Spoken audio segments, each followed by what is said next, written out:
За энэ удаагийн үзэх хичээл хөдөлгөөний уялдаа гэсэн хичээл байгаа. За хөдөлгөөний уялдаа гэсэн хичээлийг үзээд бид хэд бол босоо тэнхлийн дагуу байгаа үн гэдэг зүйлийг судлах ойлгомжтой хөдөлгөөн, ойлгомжтой оног хөдөлгөөн, толон тусгалын хөдөлгөөн, шилжүүлэгчийн 8 баталгаа, тэгээ шилжүүлэгчийн шилжүүлэгчтэй гэхмэчлэн энэ хөдөлгөөнүүдийг бүгдийг базаад дуусгаж байгаа хөдөлгөөн гэсэн үг. За нэгсэндээ бид бүхний хувьд босоо тэнхлийн дагуу байгаа үн гэдэг зүйлийг судлаад дуусж байгаа хамгийн сүүлийн хөдөлгөөн байна. Анхны үдсэн ойлгомжтой хөдөлгөөн оног хөдөлгөөнтэйгээ яаж уялддгийг, толон тусгалтай яаж уялддгийг гэх мэтчлэн хөдөлгөөний энэ уялдаануудыг үзнэ гэсэн. За ингэхдээ хэдүүлээ маш товчхон хөдөлгөөнүүдийн нөхцөлийг үзнэ. За ийм нөхцөл биелжээвэл ингэж одоо захиалга өгнө гэдэг ийм нөхцлүүдийг үзэх нэ. За эхний нөхцөл. За ойлгомжтой хөдөлгөөний pullback-ийн хөдөлгөөн нь ойлгомжтой оног хөдөлгөөний үндсэн хэмжээ явна гэсэн. За одоо үзье хэдүүлээ. Илүү ойлгомжтой болгоё. За үндсэн хөдөлгөөн pullback шилжүүлэгчийн хөдөлгөөн явлаа. Pullback нь доошоо огцсон мунлаа. Оног хөдөлгөөн байна. Дээшээгээ өслөө. Үндсэн хөдөлгөөн pullback шилжүүлэгч гэж явлаа. За энэ нь юу юм бэ гэвэл ойлгомжтой хөдөлгөөн явж ин дээшээгээ. Гэхдээ оног хөдөлгөөний pullback нь ойлгомжтой хөдөлгөөн явж шүү дээ. Тэгэд энэ ойлгомжтой хөдөлгөөний pullback нь доошоо ингэж унахтаа энэ оног хөдөлгөөний энэ үндсэн хэмжээг хийж байна гэсэн. Энэ. За энийг сайн ойлгох нь. За нэгсэндээ энэ оног хөдөлгөөний энэ үндсэн хэмжээг энэ ойлгомжтой хөдөлгөөний pullback хийж байна. За ингэсэн тохиолдолд бид хэд эндээс бай захиалга өгөөд stop loss-ыг инлүү тавих байсан бол дээшээгээ шилжээд ойлгомжтой хөдөлгөөний шилжүүлэгчийн ловын доотлох буюу инлүү тавиад цагийн дуустал бай гэсэн. За нэгсэндээ энэ илүү баталгаатай нөхцөл. Өмнө нь бол яасан бид хэд шууд унаал ингэх үед нь яваадсан те. Энэ нь ойлгомжтой хөдөлгөөн явж ивэл илүү баталгаатай гэсэн. За ийм нөхцөл байдаг. Ингэж баядах нь. За энэ бол жоохон хэцүү. Хэцүү гэдэг нь бидэд бол шууд таньж чадахгүй бол мөнгө алдах аюултай. Эвгүй хөдөлгөөн гэсэн. За үндсэн хөдөлгөөн явлаа, pullback хийлээ, шилжүүлэгчийн хөдөлгөөн явлаа, pullback хийлээ, хэмжээсэн гүйцэл хандлаа. Хэмжээсэн гүйцэлтийн хөдөлгөөн юу хийсэн бэ гэвэл шилжүүлэгчийн хөдөлгөөнийг хийсэн байна. Энэ шилжүүлэгчийн хөдөлгөөний хувьд буцаад доошоо унлаа. Эндээс дахиад хөдөлгөөн уншина. Энийг ногоон өнгөтэй болгоё. За үндсэн хөдөлгөөн pullback, шилжүүлэгчийн хөдөлгөөн pullback үндсэн хэмжээ гэдэг ингээ явж байна гэсэн. За тэгэнгүүт энэ юу хэлж байгаа юм бэ гэвэл хөдөлгөөний хувьд энд нэг юм бүхэл хөдөлгөөн явлаа. За энэ нэг юм цагаан бүхэл хөдөлгөөн яваад дууслаа. За энэ цагаан бүхэл хөдөлгөөн явж дуусаад нэмээд яасан бэ гэвэл ягаан бүхэл хөдөлгөөн яваад дууслаа. Нэг бүхэл хөдөлгөөн дахиад нэг бүхэл хөдөлгөөн гэсэн үг. За ингээд ийм бүхэл хөдөлгөөнүүд яваад дуусах үед бидэд яах юм бэ гэвэл энэ хэмжээсэн гүйцэлтийн хангалтаас илтнэ л гэсэн үг. Шууд энэ ихтэй нэг аюултай тал нь огцсон өсөж байгаа ногоон лааны өдөөс шууд илчиж байгаа гэсэн. Аюултай. Гэхдээ яа хэцүү. Гэхдээ энд хэдүүлээ цагийг үзэн цагийг шилжүүлж байгаас илтнэ гэсэн. Тийм. За ийм нэг хөдөлгөөний бүтэц байдаг байна. Stop loss-ыг бол инлүү тавьж хагаад доошогоо сэлтчихнэ гэсэн. За тэгэнгүүт хамгийн чухал зүйл нь хамгийн сүүлд одоо нөгөө энэ одоо хэмжээсэн гүйцэлд хийж байгаа энэ хөдөлгөөн байна шүү дээ. Энэ хөдөлгөөн шилжүүлэгчийн хөдөлгөөн байх ёсгүй. Шилжүүлэгчийн хөдөлгөөний нэг ажилтнуудыг хийж явах ёстой хөдөлгөөн баггүй. Удаан явах. Нөгөө нэгэн цэгээ дэше 30% сэтлэх тий. За тэгээд үндсэн хөдөлгөөнөөсөө богино байх гэд ингээд нөгөө ажилтнуудыг энэ заавал хийж явах ёстой гэсэн. Тэгвэл энэ маш сайн. За жишээ үзье хэдүүлээ. За эндээс хөдөлгөөн маань явсан байна. За үндсэн хөдөлгөөн явлаа.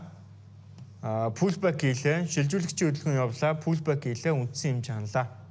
За нэг юм бүхэл ойлгомжтой хөдөлгөөн энд хансан байна. За ханаа дуусах үед хэмжээсэн гүйцэлд хийжсэн гаптай хөдөлгөөн юу хийсэн бэ гэвэл шилжүүлэгчийн хөдөлгөөн болжээ. Энэ хөдөлгөөн шилжүүлэгчийн хөдөлгөөн болсон байна. Эндээс үндсэн хөдөлгөөн энэ pullback, энэ шилжүүлэгч, энэ pullback дахиад энэ үндсэн хэмжээ болох нэ гэсэн. Энийг бүгд нь шилжүүлэгч гэдэг аваад үзвэл энд нэгэн цэгийг сайхан олон удаа сэтэлцэн. Тэ? За ингэж үзэх нь. За тэгэнгүүт яг уу энэ тохиолдолд сэл захиалга өгч болно л гэсэн үг байхгүй. Энэ. Тэгээ нэг аюултай тал нь бидэд яг энэ хөдөлгөөнөөс нэг зүйлийг ажиглах хэрэгтэй. Энэ нь юу юм бэ гэвэл хөдөлгөөн олон удаагийн давтамжтай дээшээ шилжих тусам чирийн дагуу явах магадлал багасч идэг. Жишээ нь одоо энэ ихгүй. Үндсэн хөдөлгөөн пулбак шилжүүлэгч гэдэг үзэнгүү яг энэ богино заяа. Шилжүүлэгч хөдөлгөөн ч богино байгаа. Татаад үзэнгүү. Тэ. Хангахгүй байхгүй. Тэгээд энэ тохиолдолд доошоо авчнаа л гэсэн. Сэлдэд.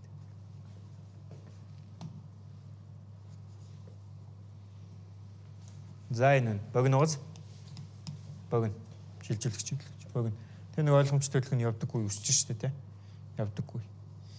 За юм байна. За эндээс хэдүүлээ ойлгомжтой хөдөлгөөний хэмжээгээ татлаа. За ойлгомжтой хөдөлгөөний хэмжээ татагдах үед үндсэн хөдөлгөөн пулбак шилжүүлэгч пулбак за одоо юу явах юм бэ гэвэл үндсэн хэмжээ явна гэж үзнэ. Үндсэн хэмжээ доошоо огцсон мунлаа. Дахиад яг зөв шилжүүлэгч хөдөлгөөн хийлээ. За энэ танлаа хэмжээсэн гүйцэлд явлаа. Хэмжээсэн гүйцэлтийн хөдөлгөөнийг шилжүүлэгчгээ үзвэл богино байна. Тэ? Үндсэн хөдөлгөөнөөс. За тэгэнгүүт татаад үзсэн чинь богино шилжүүлэгч нь үндсэн хөдөлгөөнөөс. Гэхдээ гажилт үүсч чинь тэ. Хотлоо хөдөлгөөн гэсэн. За тэгэнгүүт нэг бүхэл хөдөлгөөн ханаад дахиад нэг бүхэл хөдөлгөөн ханах үед сүүлийн бүхэл хөдөлгөөнийг одоо хийж байгаа үндсэн хэмжээ шилжүүлэгчийн хөдөлгөөний заавал гажилтуудыг хийж ивэл энэ тохиолдолд баядаж болох нэ гэсэн үг. Ойлгомжтой тэ. За ийм бахна. За дахиад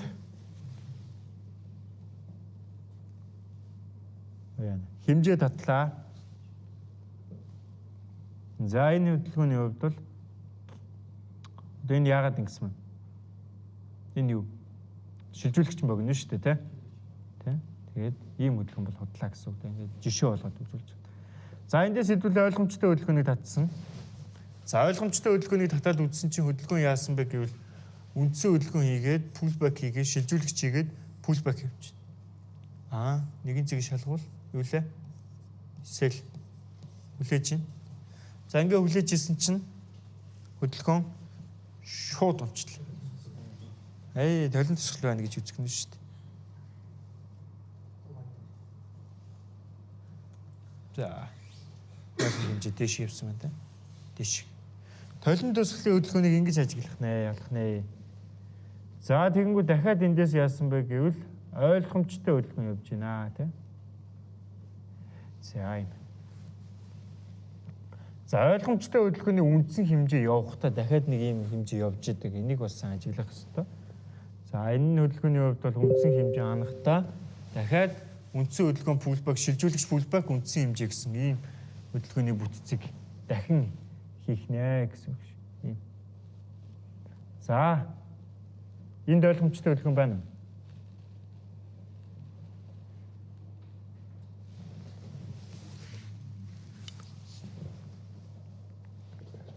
Байна. Хана. Багастай тий. Энэ уус? Зүү. Батуу. За би нөгөө нэг л нөхцөлийг за хэлсэн шүү дээ та хэд те. Одоо нөгөө хилээл дуусангууд дахиад бат гэж шүү дээ. Шилжүүлэгчийн хөдөлгөөн явж дуусаа энэ пулбак удаан явбал энэ хот болноо. Худлаа болцсон хөдөлгөөн байгаа шүү дээ. Тэ? Өмнөх хичээл би хэлсэн. Тэ. Тэгэнгүүт одоо дахиад бат гэж сууж шүү дээ, тэ. Сэлдэх нь шүү дээ. Тэ. Наа чин бат бишээ гэж хэлээд байна. Тэ. За энэ хөдөлгөөний хувьд ойлгомжтой хөдөлгөөн байна уу? Явж гинөө. Мөн үү биш үү? За мөн гин. Биш ээ? Мөн байна те. За шилжүүлэгчийн хөдөлгөөнийг татлаа. Гэхдээ ийм хөдөлгөөн татагдчихээн. Нэгэн цэгийг шалгасан байна. Шалгах үед нь бид бүхэн бай захиалгыг нь дахиад доошоо унлаад нагсан бай өгж болно. Дахиад явлаа те. Ийм байх мэ гэсэн үг. За энд ойлгомжтой хөдөлгөөн байна уу? Байхгүй. За хэмжээ та тий. Үндсэн хөдөлгөөн pullback шилжүүлэгч pullback. Энэ юу? 0. Яг зөв. Нэг хөдөлгөөн. Огцсон мунлаа. Одоо хэдүүл энийг холбоо татчих штэ энэ чинь. Нэг чи яг л энэ хөдөлгөөн штэ. Энэ хаяг энэ лофтой холбоол татчихна гэсэн. Энэ огцсон мунлтыг. Тэгээ нэгэн цэг гэдэг энэ цэг олдно. Энэ үндсэн хэмжээг аваад хадгална. Энэ хадгалсан хэмжээ эндээс явах нь уу, эндээс явах нь уу, эндээс явах нь уу, эндээс явах нь уу гэдгээ шалгана. Яваад дуусах үед нь дээшийн үндсэн хэмжээг авчна л гэсэн үг тийм. За тэгээ ингээ үтсэн чинь хөдөлгөөн эндээс явцсан шүү дээ. Тийм үү? За огцсон мунлаа. Өслөө 0.1 хэмжээгээ давтлаа. Давтах үед нь үндсэн энэ хэмжээг эндээс дээш явна гэж үзнэ. Ийшээ очно гэж үзнэ. Тэгвэл яг уу buy stop loss TP. Ийм л захиалга өгдөг нэ тэ. Тийм. За ингээд нэг хөдөлгөөн гэж ийм хөдөлгөөн хэлэх нь байна. Явуулъя. Нэг хөдөлгөөн явуулаа. Заах явж. За энэ хаашаа тийш. Тийш. Доош нэг шалгаад тийш. За хэмжээгээ татъя. Доош хэмжээ татагдсан байна те. Окей. Болж байна. За. Нэг явчлаа. За. Ойлгомжтой хөдөлгөөн яг энэ хэсэгт үүссэн байна. За нэг лаа үлээлээ. Өсөлт явж байгаа нэг лаа дахиад доош нэг хатгалаа. Уналт явж байна. За энийг хэдүүлээ шилжүүлэгчийн хөдөлгөөн гэж үзлээ. Шилжүүлэгчийн хөдөлгөөн нь үндсэн хөдөлгөөнөөсөө богино байна. Энэ юу лээ? Явдаггүй те. За энэ эндээс яах вэ?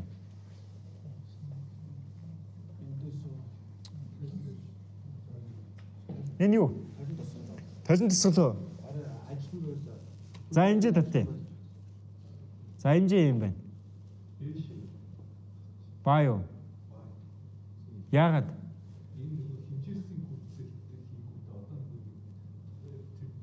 Одоо бай одоо нэгэн цэг бүсч рүүгээ бай шүү. За бидэд ойлгомжтой хөдөлгөөн нэг гээд үндсэн хөдөлгөөн pullback шилжүүлэгчийн хөдөлгөөн pullback нэгэн цэгийн шалгуулсан элднийг өвлөж исэн. Эсвэл энэ аваас элднийг өвлөж исэн. Шууд хэмжээсэн үзэлт хэл. Энэ хөдөлгөөн энэ үнэтэй төстэй байна. Төстэй. Энэ юм. 0.1 хэмжээ дээшил гэсэн үг те. Толин тусгал байна гэж үзэн те. За толин тусгалын хөдөлгөөн явлаа. За энэ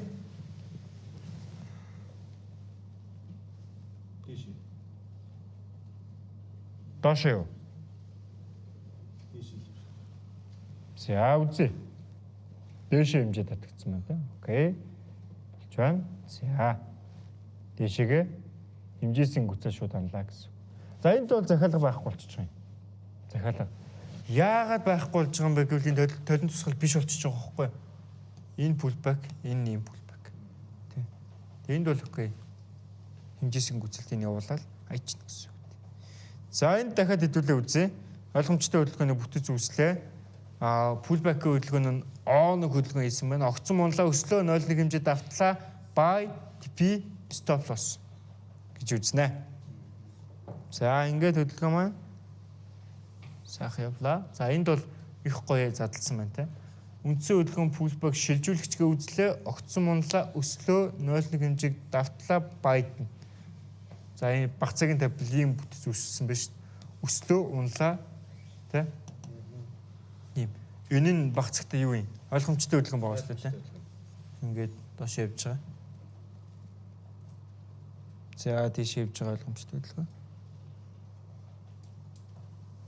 За энэ бол яг удахандаа төвхтэй хөдөлгөөн байна. За ингээд үндсэндээ нөхцлүүдийг маш товчхон танилцуулбал ойлгомжтой хөдөлгөөн гэдэг нэг ийм хөдөлгөөн явах юм байна. Энэ хөдөлгөөний pullback нь O1 явах юм байна. Энэ O1-ийн pullback нь ойлгомжтой хөдөлгөөн явах юм байна. Энэ ойлгомжтой хөдөлгөөний pullback нь O1 явах юм байна. Тэгвэл яг Buy-д нь stop loss-ыг тавина, дээшээ TP гэсэн үг бай. За эхний нөхцөл. Дахиад нэг нөхцөл нь үндсэн хөдөлгөөн pullback шилжүүлэгчийн хөдөлгөөн явуулаа. пулбаг татлаа, хэмжээсэн гүйцэл танлаа, энд туслаа унлаа, дахиад үндсэн хэмжээ ханлаа унлаа. Тэ? Тэгэнгүүт энэ хамгийн сүүлд явж байгаа энэ хөдөлгөөн шилжүүлэгчийн хөдөлгөөний баталгаануудыг хангахгүй байгаа гэвэл энд нэг л удаа дохих нь шүү дээ. Тэгвэл дахисан дохихт нь сэлнэ гэсэн. За хөдөлгөөний уялдаагаас бол хэдүүлээ олон тийм нөхцөл баталгаа үзээд байхгүй. Энэ баталгаануудыг үзэхэд бол болчно гэсэн. Энэ хөдөлгөөнүүдийг хайхад болчно гэсэн. За ингээд миний заах энэ удаагийн хичээлийнхүү туслаа. За